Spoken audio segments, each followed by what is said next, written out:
Hey fellow Dota fanatics, welcome to Gaming Basics, your one-step solution for mastering the essentials.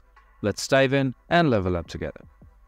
In this video, I'm going to show you how to get a Ranged token and Nuker token at the same time in Dota 2. To do so, you first need to open your Dota 2 via the Steam client. This is your home page, and click on Act 1, which will take you to the overworld map for the new event called Crownfall.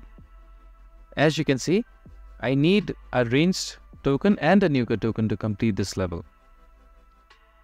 To do so, all you need to do is click on this button right here, this icon I mean, then win with any of these heroes.